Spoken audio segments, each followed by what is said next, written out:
میں نے تقریباً 2010 کے قریب ایک بچوں کی نظم سنی، اور کیونکہ تھوڑا سا شاعرانہ ذوق ہے میرے اندر، تھوڑی سی ادبی طبیعت ہے، تو وہ جو بچوں کی نظم تھی وہ تو مجھے بے حد جو ہے نا متاثر کر گئی اور بڑی اچھی لگی۔ نظم شاید آپ نے بھی وہ سنی ہو کہ 5 چوہے گھر سے نکلے کرنے چلے شکار، ایک چوہا رہ گیا پیچھے باقی رہ گئے 4۔ یہ نظم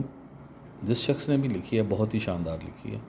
اور اصل میں اس نظم کے اندر 5 بڑے سبق آپ کو ملتے ہیں۔ ہر جو چوہا ہے اس کی جو لائف ہے یا اس کا جو جسے کہتے ہیں اختتام ہو رہا ہے، وہ ایک سبق دے کے جا رہا ہے، اور انسانوں کے لیے بھی اس میں بہت بڑا سبق ہے۔ 5 چوہے گھر سے نکلے کرنے چلے شکار، کہ زندگی کی بھاگ دوڑ کے لیے 5 چوہے جو ہیں وہ نکلتے ہیں، ہر ایک کی ایک اپنی سائیکی، ہر ایک کی اپنی طبیعت، ہر ایک کی اپنی اپروچ ہے۔ ایک چوہا رہ گیا پیچھے باقی رہ گئے 4۔ تو پہلا سبق تو یہ ملا کہ جو شخص بھی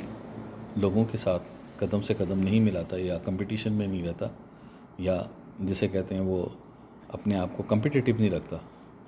تو وہ دنیا کی دوڑ سے باہر ہو جاتا ہے، وہ لوگوں کے درمیان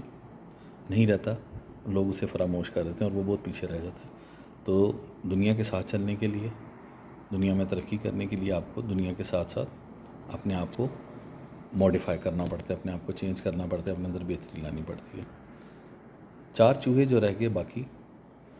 وہ لگے بجانے بین، ایک چوہے کو آ گئی کھانسی باقی رہ گئے 3۔ ابھی جس چوہے کو کھانسی آ گئی ہے وہ یہ سبق دے رہا ہے کہ نہ صرف ہم نے دنیا میں کمپٹیٹیو ہو کے رہنا ہے، اپنے آپ کو بہتر سے بہتر بنانا ہے تاکہ دنیا میں ہم پیچھے نہ رہ جائیں، بلکہ اس کے اندر سب سے امپورٹنٹ چیز یہ ہے کہ آپ نے اپنی صحت کا بھی بہت خیال رکھنا ہے۔ جو شخص صحت کے معاملے میں پیچھے رہ جائے گا، دنیا اس کو بھی پیچھے چھوڑ دے گی، اس کو بھی فراموش کر دے گی، اور وہ دنیا میں کوئی اور کام کر نہیں سکے گا۔ تو جس چوہے کو کھانسی آ گئی وہ بھی پردہ اسکرین سے ختم ہو گیا، وہ بھی دنیا کی نظروں سے ختم ہو گیا، اور باقی چوہے 3 رہ گئے۔ 3 چوہے جو رہ گئے باقی ڈر کے بولے گھر کو بھاگ چلو، ایک چوہے نے بات نہ مانی باقی رہ گئے 2۔ اب یہاں پہ ایک سبق یہ آ رہا ہے کہ جب آپ کسی جماعت کے ساتھ ہوں، کسی خاندان کے ساتھ ہوں، جب آپ کی سراؤنڈنگ میں لوگ موجود ہوں تو ان کے مشورے سے چلنا چاہیے اور لوگوں کا مشورہ مان لینا چاہیے۔ اگر آپ مشورہ نہیں مانیں گے تو آپ تنہا رہ جائیں گے، آپ نقصان اٹھائیں گے۔ اور عام طور پہ میں نے اپنے بزرگوں سے یہ بھی سنا ہے کہ اگر تمہیں مشورے کے لیے کوئی نہ ملے تو دیوار کے ساتھ مشورہ کر لیا کرو، وہ جو گونج ہوگی اس سے تمہیں بہت سارے سبق مل جائیں گے، اس سے بھی تمہیں مشورہ مل جائے گا۔ تو جو شخص کسی کی نہیں مانتا، اپنے ہی کیے جاتا ہے، وہ بھی دنیا کی دوڑ سے بالکل الگ ہو جاتا ہے۔ 2 چوہے جو رہ گئے باقی دونوں ہی تھے نیک، ایک چوہے کو کھا گئی بلی باقی رہ گیا 1۔ اب یہاں پہ موت کا تذکرہ آ رہا ہے کہ اگر آپ دنیا میں کمپٹیٹیو ہو کے بھی رہو، اپنے آپ کو اپ ٹو ڈیٹ بھی رکھو ہر لحاظ سے،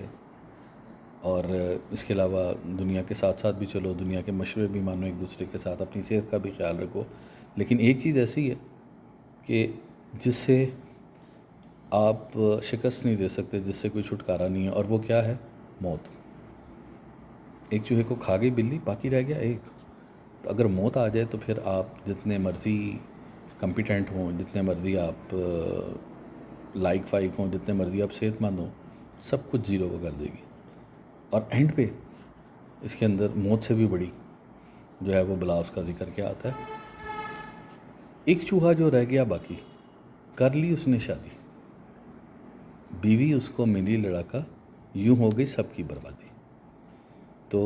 بات یہ ہے کہ اینڈ پہ انہوں نے ذکر کیا ہے شاعر صاحب نے کہ اگر آپ دنیا کی ہر چیز